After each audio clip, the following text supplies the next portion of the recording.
অনির্বাচিত সরকারের দীর্ঘদিন দেশ পরিচালনার সুযোগ নেই বললেন মির্জা ফখরুল। শেষ হয়নি ভোটের লড়াই বলছে বিভিন্ন রাজনৈতিক দল। আমরা সরকার সবচেয়ে বেশি চাই, একই সঙ্গে আমরা এটাও চাই যে দীর্ঘকাল অনির্বাচিত সরকারের হাতে ক্ষমতা থাকা উচিত নয়। জুলাই হত্যার শীর্ষ অভিযুক্তদের বিচার 1 বছরের মধ্যেই জানালেন চিফ প্রসিকিউটর। ঐক্যে ফাটল প্রধান চ্যালেঞ্জ বললেন অ্যাটর্নি জেনারেল। সরকারি চাকরিতে বহাল থাকছে পুলিশ ভেরিফিকেশন। রাজনৈতিক পরিচয় না দেখার সুপারিশ করবে সংস্কার কমিশন।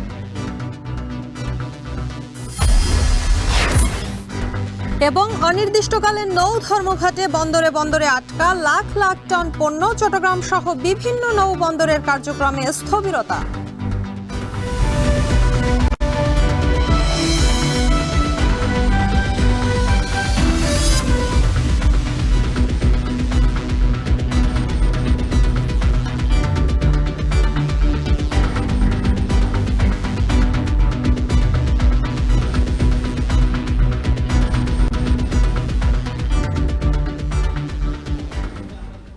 শুনছিলেন শিরোনাম। স্বাগত শান্তবাজারে পুরো আয়োজনে আপনাদের সঙ্গে আছি আমরা দুজন, আমি শম্পা বিশ্বাস এবং আমি তন্ময় কুমার রায়।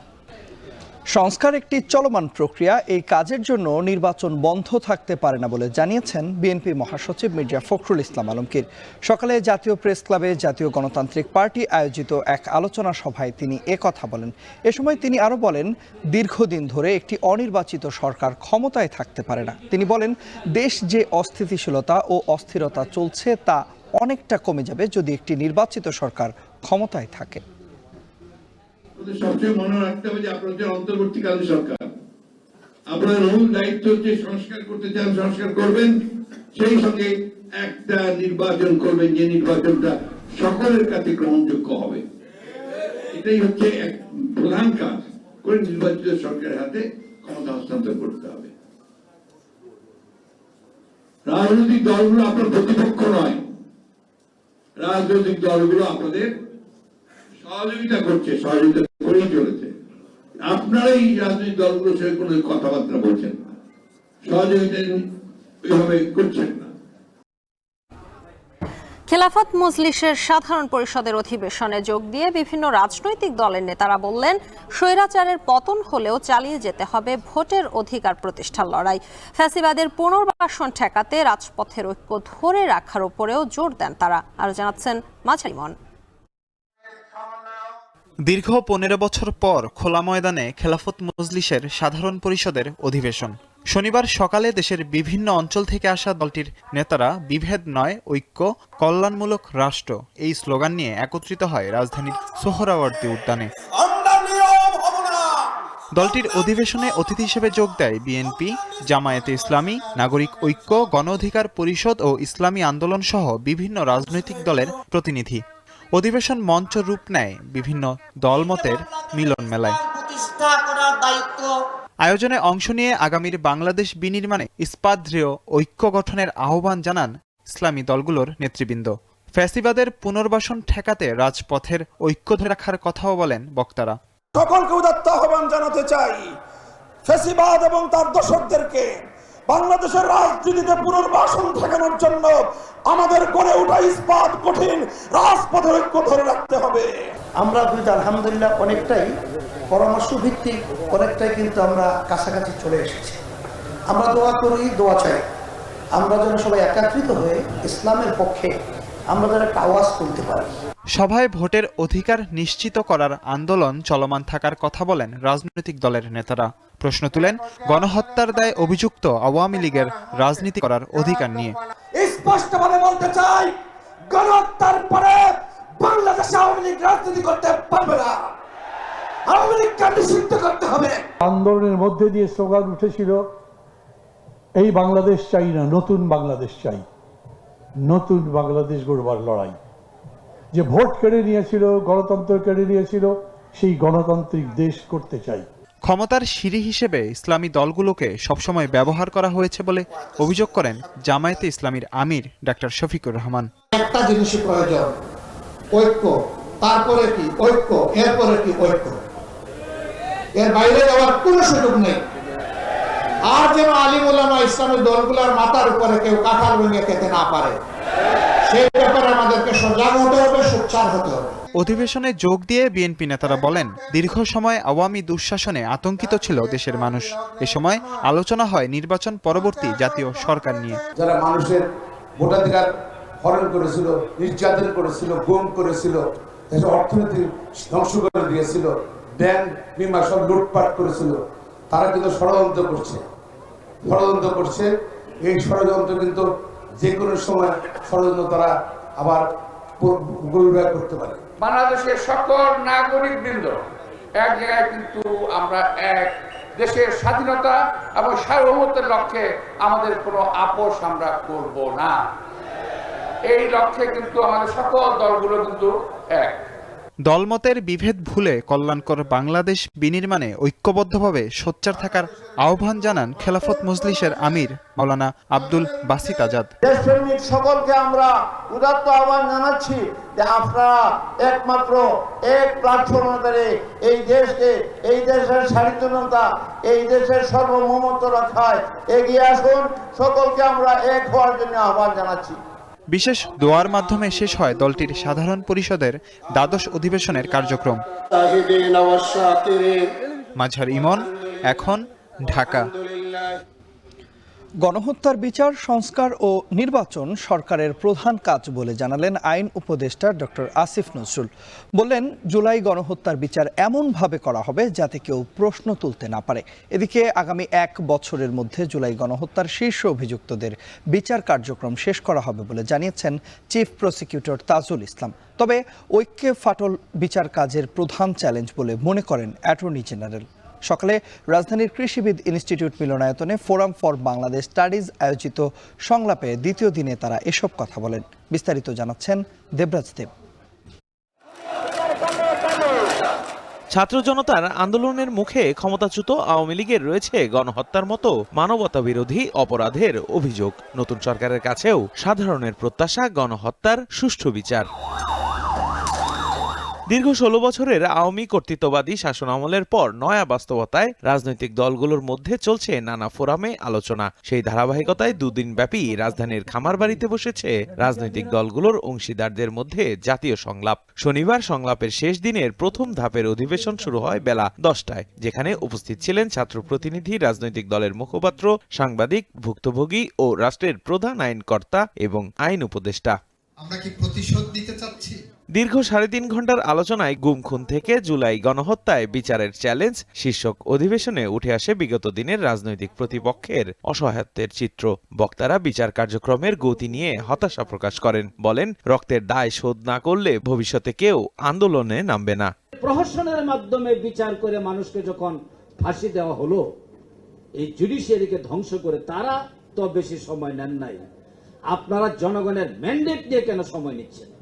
সুতরাং এই সময় আপনাদেরকে মাথা থেকে তাড়াতে হবে। আর্টিফিশিয়াল ইন্টেলিজেন্স করে করা হয়নি এবং ইট ওয়াজ নট ম্যানিপুলেটেড। এটা যদি আমরা বার করতে না পারি, আমাদের আসলে বিচারটা করাটা খুবই ডিফিকাল্ট এবং লেন্দি হয়ে যাবে।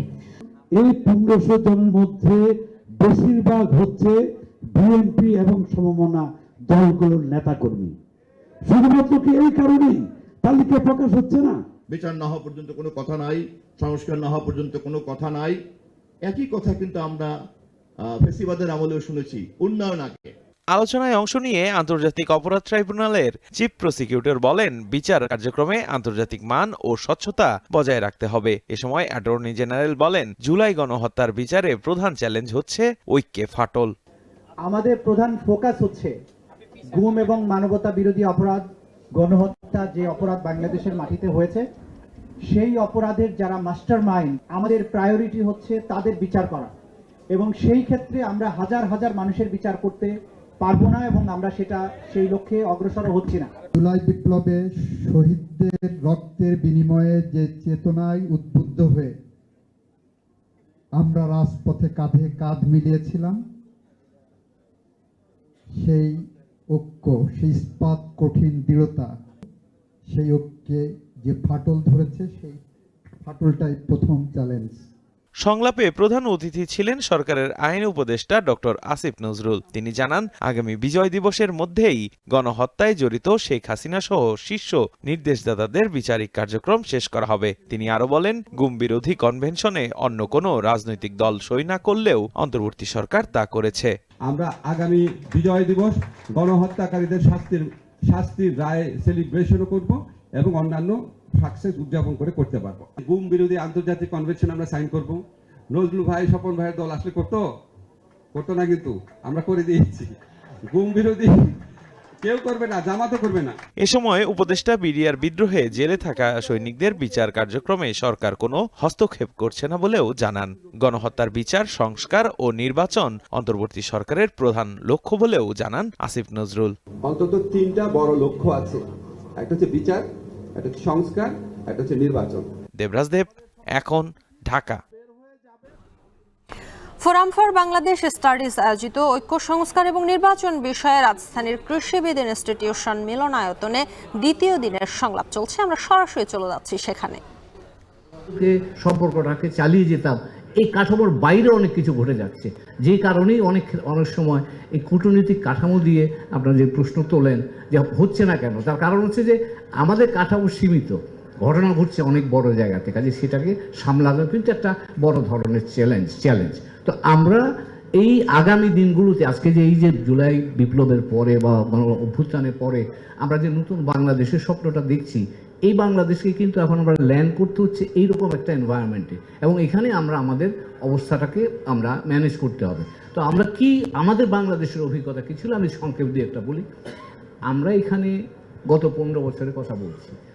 আমি একজন পেশাদার কূটনীতিক হিসাবে আমার কাছে মনে হয়েছে গত 53 বছর ধরেই আমরা রেজিম সেন্ট্রিক, যে সরকার যখন থাকে সেই সরকারের কথাই আমরা বলছি। ফলে যেটা হয়, আমার কোনো কনসিস্টেন্ট ফরেন পলিসি ফ্রেম আমি দাঁড় করাতে পারি না। আমি লোকেদের কাছে, আমার মনে আছে এরশাদ সাহেব যখন ফল করলেন, আমি তখন ওয়াশিংটনে, তাড়াতাড়ি সব বদলে ফেলো, সব বইপত্র ফেলে দাও, ফাইলপত্র ফেলে দাও।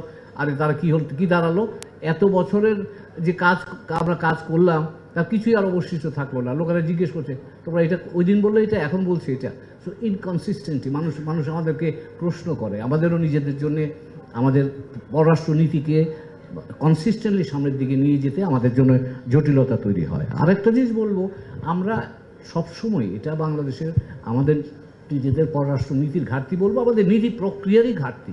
সেটা হচ্ছে আমরা ট্রানজ্যাকশন বেসড, আমরা কোনো লং টার্ম কোনো জিনিস, কোনো পলিসি করতে চাই না সহজে।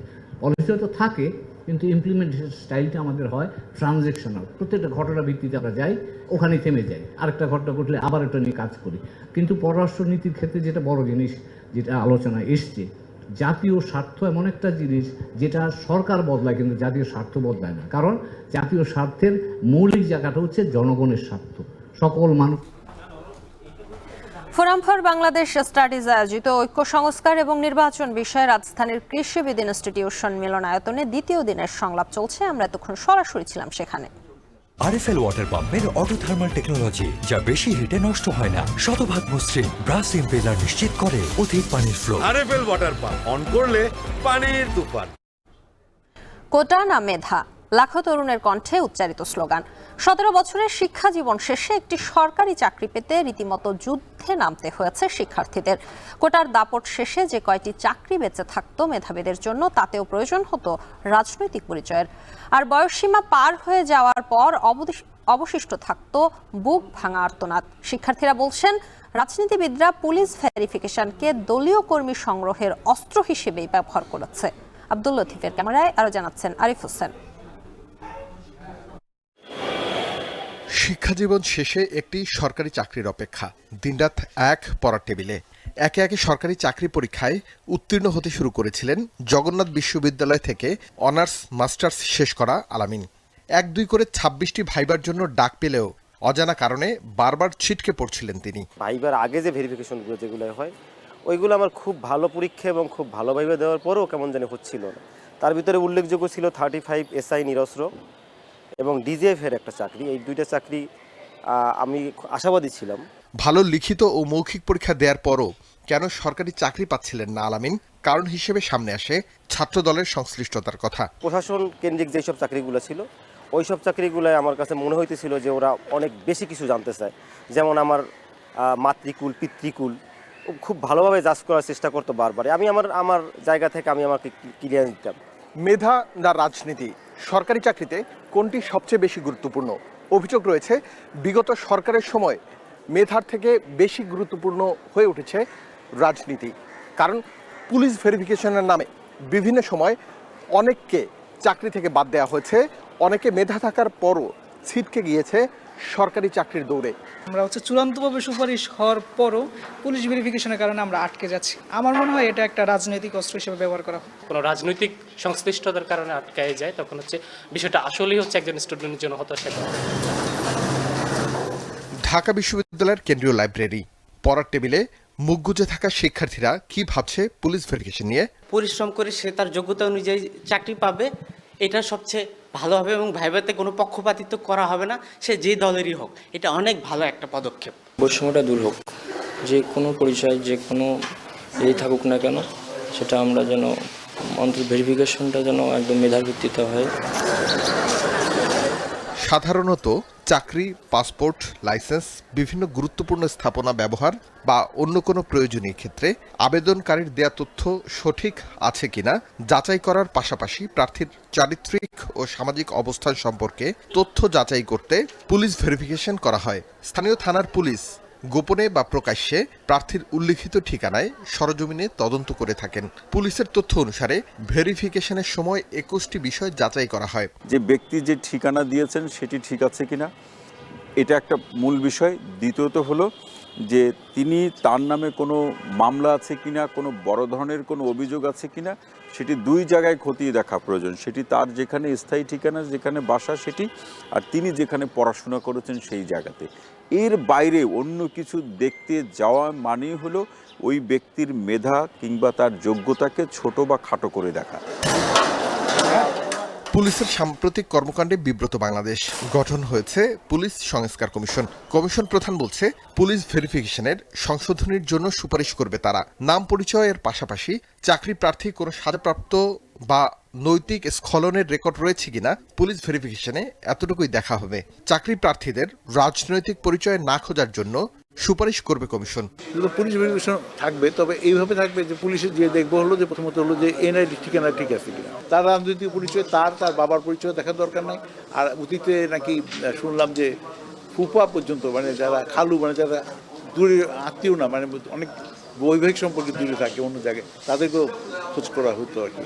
তো সুতরাং এখন এটা সম্পূর্ণ সিম্পল হয়ে যাবে, অর্থাৎ এনআইডি ভিত্তিতে তদন্ত করা হবে। পুলিশ ভেরিফিকেশনের নামে রাজনৈতিক অস্ত্র ব্যবহারের সুযোগ নতুন বাংলাদেশে আর না দেওয়ার দাবি সাধারণ শিক্ষার্থীদের। আরিফ হোসেন, এখন, ঢাকা। সারা দেশে অপরাধ নিয়ন্ত্রণে পুলিশের কাছে কোনো ম্যাজিক নেই। সংবাদ সম্মেলনে এমন মন্তব্য করলেন পুলিশের মহাপরিদর্শক বাহারুল আলম। তিনি বলেন, পুলিশ বাহিনী ঘুরে দাঁড়ানোর চেষ্টা করার পাশাপাশি খুন ছিনতাইয়ের মতো অপরাধ কমাতে কাজ করছে। কি অবস্থা থেকে পুলিশ কোত্থেকে উঠে এসে আমরা কাজ করতে হচ্ছে, মানে তাদেরকে আগে জাগিয়ে তোলা, আস্থাটা ফিরিয়ে আনা, মনোবলটা ফিরিয়ে আনা মানুষের কাছে। এখনো মানুষ কিন্তু, আমরা চাই যে আরও বেশি কাছে যাই, মানুষ আরেকটু আমাদেরকে সহযোগিতা করুক, গ্রহণ করুক। আমরা ওই বৈষম্য বিরোধী ছাত্র আন্দোলনের প্রতিনিধিদেরও সাহায্য চাচ্ছি, তারা যেন আমাদেরকে সাথে নিয়ে কমিউনিটির কাছে আরেকটু প্রচেষ্টা ওনারা চালান নিয়ে যেতে। ভয়াবহ আগুনের ঘটনায় সচিবালয় নিরাপত্তা বিবেচনায় অন্যান্য সকল বেসরকারি বাসের পাশাপাশি সাংবাদিকদের প্রবেশও সীমিত করা হয়েছে। তবে প্রধান উপদেষ্টার প্রেস উইং থেকে জানানো হয়, আগে অ্যাক্রিডেশন কার্ডগুলো পর্যালোচনা করা হচ্ছে, আর তথ্য মন্ত্রণালয়ের মাধ্যমে নতুন আবেদন আহ্বান করা হচ্ছে দেশীয় এবং আন্তর্জাতিক সংবাদ মাধ্যমের কাছ থেকে। প্রেস উইং থেকে জানানো হয়, সংবাদ সংগ্রহের জন্য সাংবাদিকরা সংশ্লিষ্ট মন্ত্রণালয় থেকে নিয়মিত অস্থায়ী প্রবেশ কার্ড পাবেন। সচিবালয়ে অগ্নিকাণ্ডের তদন্ত চলমান থাকার প্রেক্ষিতে সাংবাদিকদের প্রবেশাধিকারের বিষয়ে এই সিদ্ধান্ত গ্রহণ করা হয়েছে। তবে সিদ্ধান্তটি সাময়িক উল্লেখ করে তথ্য সম্প্রচার মন্ত্রণালয়ের সঙ্গে সভা করে দ্রুত এ বিষয়ে ইতিবাচক সিদ্ধান্ত গ্রহণ করা হবে বলেও জানানো হয় প্রধান উপদেষ্টার প্রেস উইং থেকে। সচিবালয়ে আগুন দিয়ে স্বৈরাচার সরকারের হাজার হাজার কোটি টাকার দুর্নীতির ফাইল পুড়িয়ে দেওয়া হয়েছে বলে মন্তব্য করেছেন বিএনপির জ্যেষ্ঠ যুগ্ম মহাসচিব রুহুল কবির রিজভী। সকালে রংপুরের মিঠাপুকুরে সচিবালয়ে আগুনে ঢাকায় ফায়ার সার্ভিস কর্মী সোহানুজ্জামান নয়ন কবর জিয়ারত শেষে একথা বলেন তিনি। 4-5টা মন্ত্রণালয়ের ফাইল ও আসবাবপত্র পুড়ে যাওয়াকে গভীর ষড়যন্ত্র আখ্যা দিয়ে রিজভী আরও বলেন, স্বৈরাচার সরকার মানুষের টাকা যেভাবে আত্মসাৎ করেছে তা ভাষায় বর্ণনা করা যাবে না। পাশাপাশি শেখ হাসিনা ও তার ছেলে সজীব ওয়াজেদ জয়ের নামে যুক্তরাষ্ট্রের $350 মিলিয়ন পাচারের ঘটনায় সে দেশের গোয়েন্দা সংস্থা তদন্ত করছে বলেও জানান তিনি।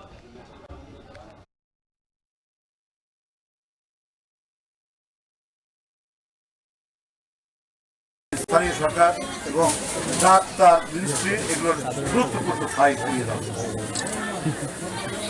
এর মধ্যে যে কত করাপশন, কত দুর্নীতি, কত হাজার হাজার কোটি টাকা পাচারের যে কাহিনী ছিল, সেটা যাতে আপনার আলোর মুখ দেখতে না পারে, সেই কারণেই এই চক্রান্ত, এই ষড়যন্ত্র। ডেঙ্গুতে আক্রান্ত হয়ে শনিবার সন্ধ্যা পর্যন্ত গত 24 ঘন্টায় সারা দেশে একজনের মৃত্যু হয়েছে। এ সময় নতুন করে আক্রান্ত হয়ে হাসপাতালে ভর্তি হয়েছেন 104 জন। স্বাস্থ্য অধিদপ্তর থেকে পাঠানো প্রতিবেদনে জানানো হয়, 24 ঘন্টায় আক্রান্তদের মধ্যে 33 জন ঢাকা বিভাগের হাসপাতালগুলোতে ভর্তি হয়েছেন। এর মধ্যে ঢাকা উত্তর ও দক্ষিণ সিটি এলাকায় 43 জন হাসপাতালে ভর্তি হয়েছেন। এর বাইরে বরিশাল বিভাগে 12 জন, চট্টগ্রামে 7 জন, ময়মনসিংহে 3 জন, রাজশাহীতে 3 জন এবং খুলনা বিভাগে 2 জন ডেঙ্গু আক্রান্ত হয়ে হাসপাতালে ভর্তি হচ্ছেন। এদিকে চলতি বছর এখন পর্যন্ত ডেঙ্গু আক্রান্ত হয়েছেন 1,868 জন। এদের মধ্যে মারা গেছেন 570 জন ডেঙ্গু রোগী।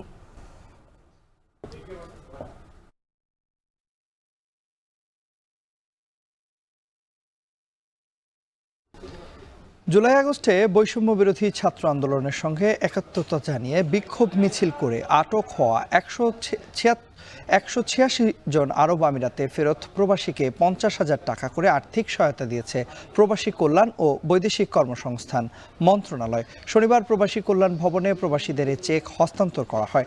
এ সময় আর্থিক অনুদান নয়, বরং আবারও বিদেশ পাঠানোর দাবি জানান প্রবাস ফেরতরা। একই সাথে তাদের কারাগারে পাঠাতে সহায়তাকারী দুবাইয়ে আওয়ামী লীগ নেতা ও হাই কমিশনের কর্মকর্তাদের বিচার দাবি করেন প্রবাসীরা। এ সময় সরকারি কর্মকর্তাদের বিরুদ্ধে চাইলেই ব্যবস্থা নেওয়া সম্ভব হয় না জানিয়ে সব সমস্যা সমাধানে রোববার আলোচনায় বসার আশ্বাস দেন প্রবাসী কল্যাণ উপদেষ্টা আসিফ নজরুল।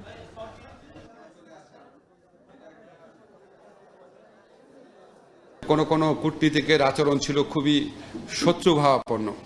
তা আপনারা এইভাবে কথা না বলে আপনারা যদি একটা লিস্ট করেন যে ওনার বিরুদ্ধে আমাদের অভিযোগ আছে, এটা তদন্ত করা হোক, এটা যদি আমাদেরকে দেন আমরা ফরেন মিনিস্ট্রিতে পাঠাতে পারি।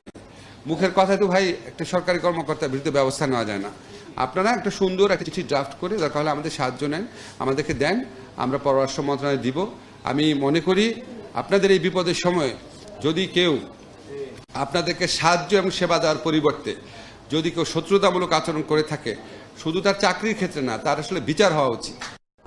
চাঁদপুরের 7 খুনের ঘটনায় 4 দফা দাবিতে দ্বিতীয় দিনের মতো চলছে নৌ শ্রমিকদের কর্মবিরতি। এতে সারা দেশের নৌপথে বন্ধ রয়েছে পণ্য পরিবহন। পাশাপাশি পণ্য খালাস বন্ধ থাকায় স্থবির হয়ে পড়েছে বিভিন্ন নৌ বন্দরের কার্যক্রম। চট্টগ্রামে বন্দরের বহির্নগরে খালাসের অপেক্ষায় 25টি মাদার ভেসেল এবং 35টি লাইটার জাহাজ। দেশের বিভিন্ন অঞ্চলে বিঘ্নিত হচ্ছে জ্বালানি তেল, সার সহ বিভিন্ন পণ্য। বিস্তারিত প্রতিবেদনে। চট্টগ্রামের কর্ণফুলী নদীর 16টি ঘাটে নেই শ্রমিকদের চিরচেনা হাঁকডাক বা পণ্য ওঠানামার ব্যস্ততা। কর্মবিরতির দ্বিতীয় দিন সকাল থেকে খণ্ড খণ্ড বিক্ষোভ মিছিল করেন নৌ শ্রমিকরা। দাবি জানান এমবি বাখেরায় নিহত 7 শ্রমিকের পরিবারকে 20 লাখ টাকা করে ক্ষতিপূরণ, নৌপথে নিরাপত্তা নিশ্চিতের। অনির্দিষ্টকালের এই ধর্মঘটে চট্টগ্রাম বন্দরের বহির্নোঙরের 25টি মাদার ভেসেলে খালাসের অপেক্ষায় আছে 5 লাখ টনের বেশি খোলা পণ্য। গন্তব্যে যেতে পারছে না 1 লাখ টনের বেশি পণ্য বোঝাই 35টি লাইটার জাহাজ। এছাড়া খালি পড়ে আছে বিডব্লিউটিসিসি থেকে সিরিয়াল নেয়া 60টি জাহাজ। এতে বড় জাহাজগুলোর প্রতিটির দিনপ্রতি $10 থেকে $15,000 ক্ষতির পাশাপাশি বাড়ছে পণ্য নষ্ট হওয়ার শঙ্কা।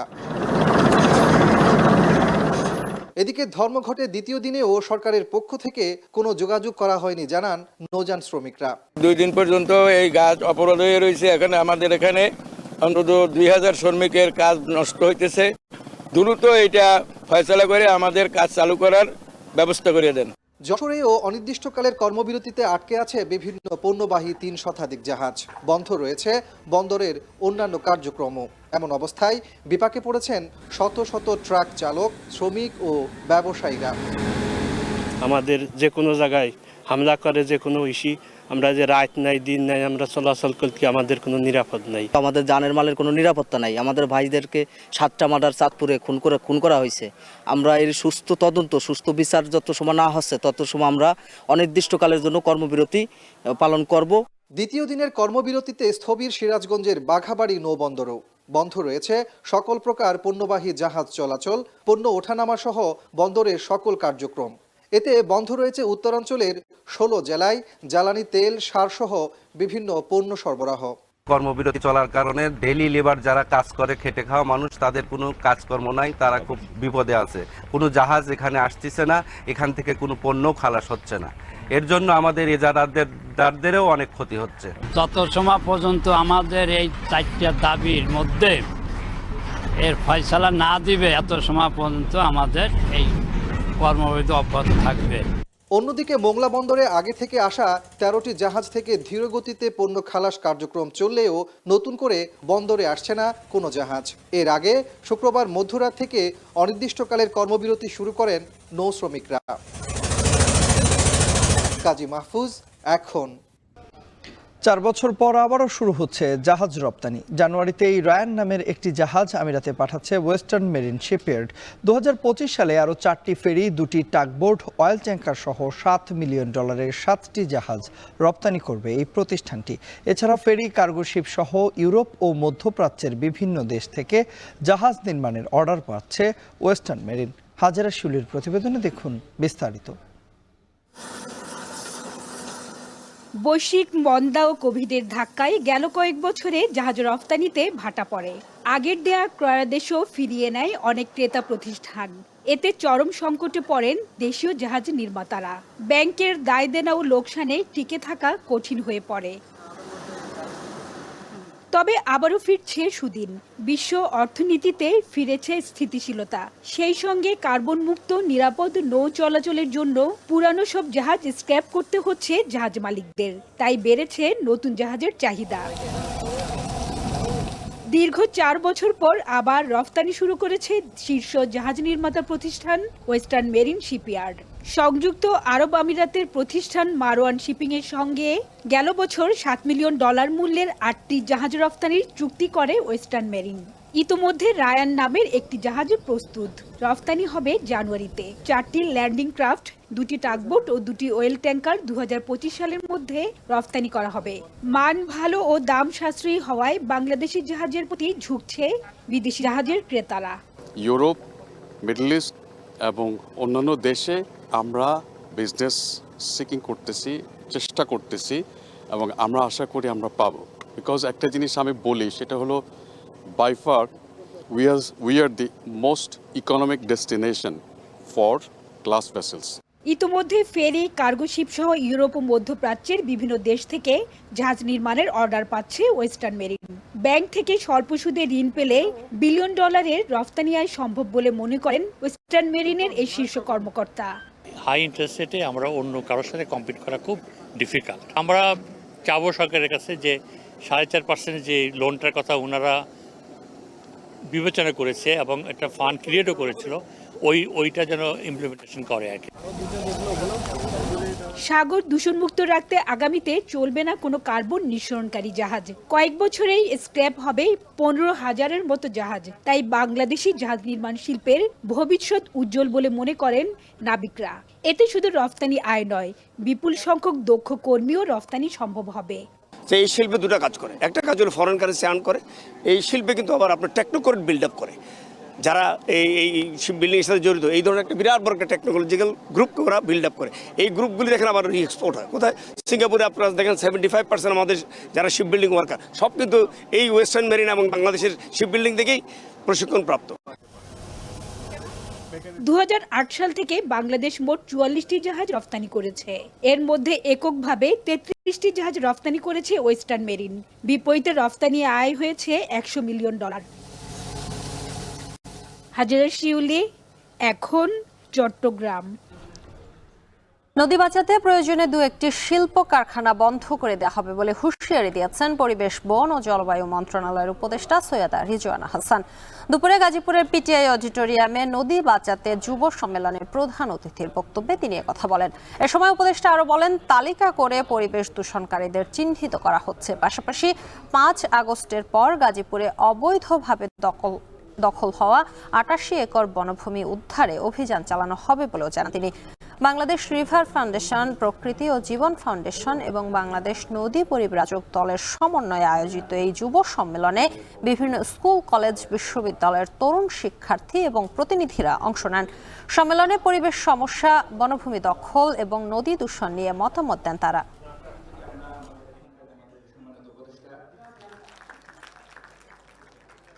আমার 64টা জেলায় লাখে লাখে দূষণকারী। আমার ওইদিকে না যেয়ে আমি যদি একটু ফোকাস থাকি, লবণবহ নদী যারা দূষণ করছে তাদেরকে আমি অনলাইন মনিটরিংয়ের আন্ডারে আনবো এবং আপনারা নিয়মিত পানি পরীক্ষা করবেন। প্রয়োজনে আমরা নদী বাঁচাতে 2-1টা শিল্প কারখানা বন্ধ করে দেব। আইন না মেনে তো শিল্প কারখানা চালানোর কোনো সুযোগই নেই। সংস্কৃতি মন্ত্রণালয় প্রকল্পের মেয়াদ বর্ধিত না করায় 1 জানুয়ারি থেকে বন্ধ হয়ে যাচ্ছে বিশ্ব সাহিত্য কেন্দ্রের ভ্রাম্যমাণ লাইব্রেরির সব কার্যক্রম। এমন ঘোষণায় ভ্রাম্যমাণ লাইব্রেরি চালু রাখা এবং প্রতিষ্ঠানে সংস্কারের দাবিতে বিশ্ব সাহিত্য কেন্দ্রের কর্মচারীরা ভবনের সামনে গণ অনশন করেছেন। বিশ্ব সাহিত্য কেন্দ্রের বাস্তবায়ন বিষয়ক পরিচালক জানান, সরকার সংশ্লিষ্টদের সঙ্গে আলাপ করে ভ্রাম্যমাণ লাইব্রেরি চালু রাখার সর্বোচ্চ চেষ্টা করছে তারা। রকিবুল রাহাতের প্রতিবেদনে দেখুন বিস্তারিত।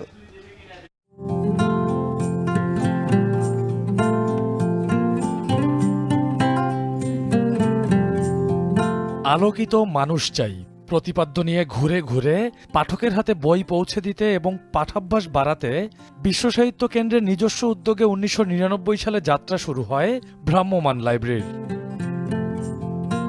সৃষ্টির পরে 2 দশকে ভ্রাম্যমাণ লাইব্রেরির প্রায় অর্ধশত গাড়ি পাঠাগার হিসাবে দেশের জেলা উপজেলায় পাঠকদের হাতে তুলে দিয়েছে বাংলা পেরিয়ে বিশ্ব সাহিত্যের স্বাদ। তবে 2017 সালে কেন্দ্রের একার পক্ষে প্রকল্পটি চালানো কঠিন হয়ে পড়ে। তখনই এগিয়ে আসে সংস্কৃতি মন্ত্রণালয়ের গণগ্রন্থাগার অধিদপ্তর। যৌথভাবে এগিয়ে চলে ভ্রাম্যমাণ লাইব্রেরির পাঠক গড়ার গাড়ি। কয়েকটি সূত্রে জানা যায়, প্রথম দফায় 2020 থেকে 2022 সাল পর্যন্ত বিশ্ব সাহিত্য কেন্দ্রের জন্য বরাদ্দ দেয় গণগ্রন্থাগার অধিদপ্তর। দ্বিতীয় দফায় 2023 থেকে 2024 সালের 31 ডিসেম্বর পর্যন্ত কর্মসূচির মেয়াদ বাড়ানো হয়।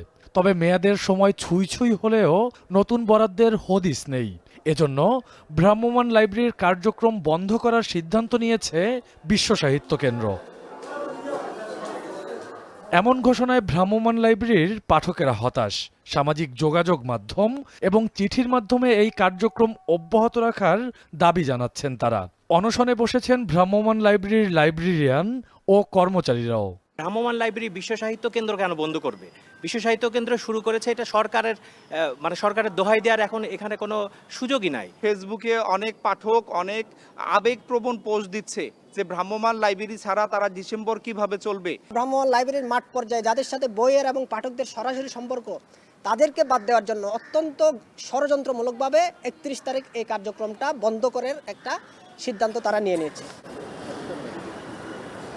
ভ্রাম্যমাণ লাইব্রেরির প্রয়োজনীয়তা তুলে ধরে এর পরিচালক বলেন, এই প্রকল্পের মেয়াদ বাড়ানোর জন্য চেষ্টা করছে বিশ্ব সাহিত্য কেন্দ্র। কর্মীদের আশ্বস্ত করছি না, আমরা এটা জনগণকেও বলতে চাই, আমাদের প্রচেষ্টা অব্যাহত আছে। যত স্বল্প সময়ের মধ্যে সম্ভব এটা আমরা চালু করার জন্য সরকারের সঙ্গে চেষ্টা করব। এর আগে ডিসেম্বরের শুরুতে এক বইমেলার উদ্বোধনে সংস্কৃতি বিষয়ক উপদেষ্টা মোস্তফা সারোয়ার ফারুকী বিশ্ব সাহিত্য কেন্দ্রকে সকল সহযোগিতা করার আশ্বাস দেয়। যদিও ভ্রাম্যমাণ লাইব্রেরি প্রকল্পে নতুন করে অর্থায়নের বিষয়ে কিছু জানাননি তিনি। রকিবুল রাহাত, এখন, ঢাকা। দেশের বাইরের প্রসঙ্গ, ভারতের সাবেক প্রধানমন্ত্রী মনমোহন সিং এর শেষকৃত্য সম্পন্ন হয়েছে। শনিবার দিল্লির নিগমবোধ ঘাটে রাষ্ট্রীয় মর্যাদায় অন্ত্যেষ্টিক্রিয়া শেষ হয়। এ সময় রাষ্ট্রপতি দ্রৌপদী মুর্মু এবং প্রধানমন্ত্রী নরেন্দ্র মোদী সহ বিজেপির আরও অনেক নেতা উপস্থিত ছিলেন।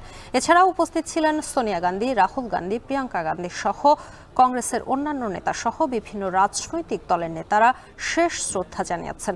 উপস্থিত ছিলেন ভুটানের প্রধানমন্ত্রী শেরিং তোবগেও। সাবেক প্রধানমন্ত্রীর প্রতি শ্রদ্ধা জানিয়ে কেন্দ্রীয় সরকার সারা দেশে 7 দিনের রাষ্ট্রীয় শোক ঘোষণা করেছে। কংগ্রেসও দলের সব সরকারি কর্মসূচি এমনকি প্রতিষ্ঠা দিবস উদযাপন আগামী 7 দিনের জন্য বাতিল করেছে। 92 বছরে বৃহস্পতিবার রাত 9:51 শেষ নিঃশ্বাস ত্যাগ করেন মনমোহন সিং। ভারতের অর্থনৈতিক সংস্কারের স্থপতি নামে পরিচিত মনমোহন সিং 2004 থেকে 2014 পর্যন্ত প্রধানমন্ত্রীর দায়িত্ব পালন করেন।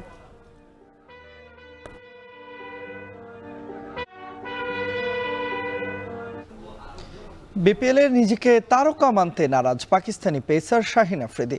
তার মতে বাংলাদেশিরাই তারকা। ফরচুন বরিশালের হয়ে প্রথম দিন অনুশীলন শেষে এমনটাই জানালেন বিশ্বের অন্যতম সেরা বোলার। তার কণ্ঠে প্রশংসা ঝরেছে বাংলাদেশি পেসারদেরও। এসকে শাওন জানাচ্ছেন বিস্তারিত। তারকায় ঠাসা দল ফরচুন বরিশাল। গেলবার খেলা অধিকাংশ ক্রিকেটারকেই রেখে দিয়েছে ফ্র্যাঞ্চাইজিটি। তামিম, মাহমুদুল্লাহ, মুশফিকরা যার মধ্যে অন্যতম। সেই তারকাদের মধ্যে থেকেই যেন সব আলো কেড়ে নিলেন পাকিস্তানি পেসার শাহিন আফ্রিদি। টি-20-র অন্যতম সেরা এই বোলার শনিবার প্রথম অনুশীলন করেছেন ফরচুন বরিশালের হয়ে। আন্তর্জাতিক ব্যস্ত সূচির মাঝেও বাংলাদেশে আসার কারণ জানালেন তিনি। Really excited to play for Bangladesh League, and of course when Tamim bhai called me for this team, and I was really excited and looking forward. I know the Bangladeshi people, they love cricket and they love their superstars, and I hope I perform well here. এবারের বিপিএলে এখন পর্যন্ত বড় তারকা শাহিন আফ্রিদি, কারণ সংক্ষিপ্ত সংস্করণের ক্রিকেটে সিংহভাগ সময়ই লাইমলাইটে থাকেন এই ক্রিকেটার। যদিও বিপিএলে নিজেকে তারকা মানতে নারাজ পাকিস্তানি এই pacer. To be honest, I'm not a star. There was a lot of Bangladeshi players there. They all star. Tamim playing. They all the national team playing here. For me and for you guys should be the own people will be the stars. But yeah, but I will be the just a player for the team, and I will try to put my performance in the team. Shaheen Afridi প্রথম match খেলার আগে বেশি দিন অনুশীলনের সুযোগ পাচ্ছেন না। তবে বাংলাদেশ সম্পর্কে জানাশোনা থাকায় কন্ডিশনের সঙ্গে মানিয়ে নেওয়া সহজ হবে বলে মনে করছেন তিনি। We played each other and against, so that was I know that the local players always is a good players and they know the wickets as well, and I hope I learn a lot when I'm in future visit Bangladesh and I play for Pakistan. So when I come, এবছরই বোলারদের দাপটে পাকিস্তানকে test সিরিজে white wash করেছে বাংলাদেশ, যে কারণে tiger পেসারদের নিয়ে প্রশংসা ঝরল শাহিনের কণ্ঠে। A good bowling unit, Taskeen, I can say he's now the leading bowler for Bangladesh, and the young bowler Rana, he's bowled really well and he had a pace, tall guy. So I think for Bangladesh future there was many bowlers to come, and for them just for groom them and play for red ball cricket, because when you play red ball cricket you can improve more. সোমবার উদ্বোধনী দিনে তাসকিনদের দুর্বার রাজশাহীর মোকাবিলা করবে Shahin আফ্রিদিরা। SK Shaon, এখন ঢাকা। এর মধ্যে দিয়ে চলে এলাম শান্তবাজারের আয়োজনের একেবারে শেষ প্রান্তে। তবে যাবার আগে শিরোনামগুলো জানিয়ে দিব আরও একবার। অনির্বাচিত সরকারের বেশি দিন দেশ পরিচালনার সুযোগ নেই বললেন মির্জা ফখরুল। শেষ হয়নি ভোটের লড়াই, বলছে বিভিন্ন রাজনৈতিক দল। আমরা সরকার সবচেয়ে বেশি চাই, একই সঙ্গে আমরা এটাও চাই যে দীর্ঘকাল অনির্বাচিত সরকারের হাতে ক্ষমতা থাকা উচিত নয়। জুলাই হত্যার শীর্ষ অভিযুক্তদের বিচার 1 বছরের মধ্যেই জানালেন চিফ প্রসিকিউটর। ঐক্যে ফাটল, প্রধান চ্যালেঞ্জ বললেন অ্যাটর্নি জেনারেল। সরকারি চাকরিতে বহাল থাকছে পুলিশ ভেরিফিকেশন, রাজনৈতিক পরিচয় না দেখার সুপারিশ করবে সংস্কার কমিশন। এবং অনির্দিষ্টকালের নৌ ধর্মঘটে বন্দরে বন্দরে আটকা লাখ লাখ টন পণ্য, চট্টগ্রাম সহ বিভিন্ন নৌবন্দরে কার্যক্রমে স্থবিরতা। এই ছিল শান্তবাজারের আয়োজনে। যাবার আগে জানাতে চাই সবশেষ খবর সবার আগে পেতে ভিজিট করুন www.এখন.tv। এছাড়া এখন টেলিভিশন ফেসবুকে দেখতে ভিজিট করুন facebook.com/tv.এখন এবং ইউটিউবে এখন টেলিভিশন দেখতে ভিজিট করুন youtube.com/c/এখন tv।